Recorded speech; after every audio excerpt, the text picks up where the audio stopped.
couple of musical monologues. So this first one was published in 1938, so it is of its time, bear that in mind. It's not a comedy, far from it. It will probably tug on your heartstrings, so be warned. I think it's beautifully written, and it has a sentiment and goodwill that definitely should be promoted, particularly at this time of the year. And it's called Providence.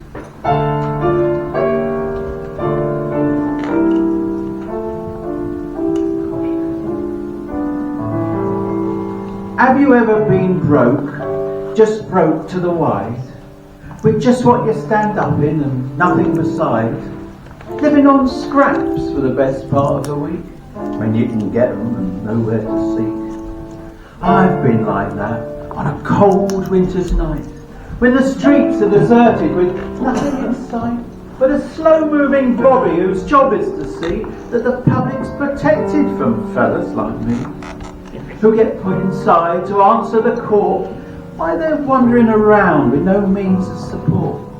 It always strikes me as a queer sort of joke to pick on a man just because he is broke. Do they think he enjoys wandering round in the rain, soaked through to the skin with a dull aching pain, through his stomach forgetting its last decent meal, just praying for a time when it's too numb to feel?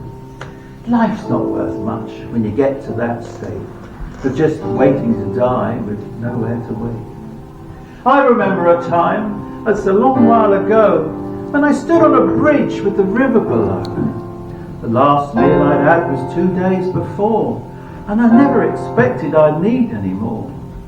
That night was the worst I've ever known, with a dirty wet fog that chilled to the bone. I set my teeth hard, and I set down my heel on the rail that my hands were too perished to feel, when a snivelling pup came out of the fog and whimpered at me, just a scrap of a dog, bedraggled and dirty, like me, just a wreck, with a sad little face on his poor scraggy neck. A few seconds more and I would have died, but he just licked my hand and I sat down and cried. And I covered the poor little chap with my coat, and I carried him off with a lump in my throat. I took him along to the one place I knew, where they'd give him a bed and a biscuit or two. They didn't feel keen on taking him in, but the sergeant in charge gave a bit of a grin when I told him the dog could do with a meal. He said, "We'll fix him up, but how do you feel?" Well, you know, perhaps the sergeant had seen the state I was in. I wasn't too clean. The hunger and cold that I'd suffered all day exhausted my limits. I fainted away. Well, they fed me and slept me and gave me 2 bob. And the following day they found me a job. I've worked ever since, and I put a bit by, and I'm comfortable now, and I don't want to die. I've a nice little house in a quiet little street with a decent sized garden that's always kept neat. I've worked there a lot when I've had time to spare, and I'm so proud of one little corner that's there, with a pick of the flowers round a little old stone that stands in the corner, all on its own. It bears an inscription, not very grand. The letters are crooked, but you'll understand that I wasn't too steady. I couldn't quite see at the time that I carved it, quite recently. Here are the words I carved on the stone. Here lies my friend when I was alone, hopeless and friendless, just lost in a fog. God saved my life with the help of a dog.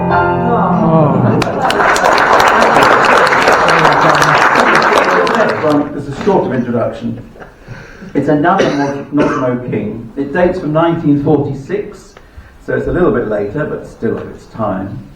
And as we are approaching the beginning of the festive season, I hope you'll enjoy this heartwarming little Christmas story of goodwill, generosity, and self-sacrifice. And it's called Timmy's Sacrifice.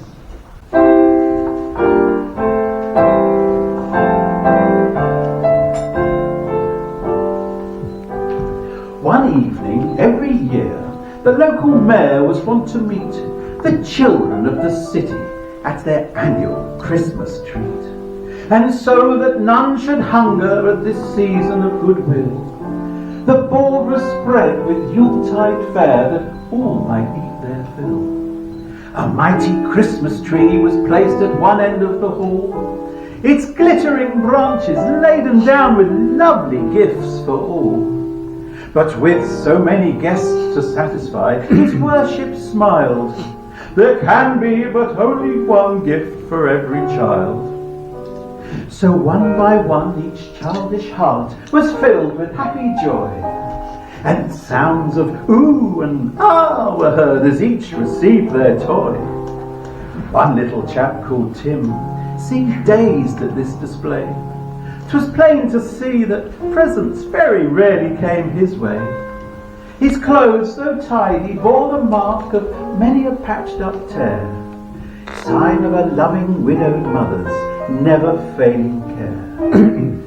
'Twas now his turn to take a gift. Oh, what a glad surprise! A box of soldiers. Timmy's joy was shining in his eyes.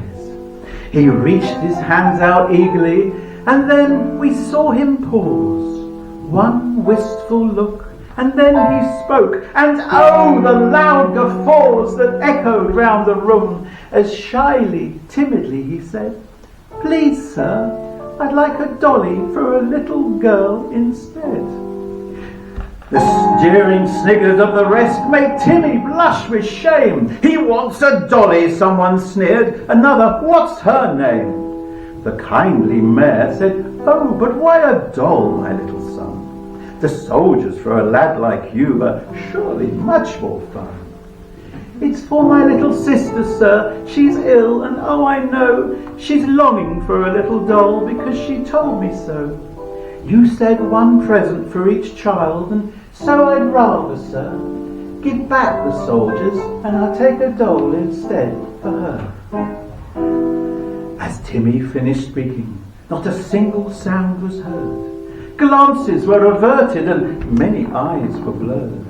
Sarcastic sneers and sniggers faded in a trice, for Timmy's story told a tale of great self-sacrifice. And when the children, homeward bound, went filing through the door, a lovely doll, and soldiers too, young Timmy proudly bore. Thank you very much.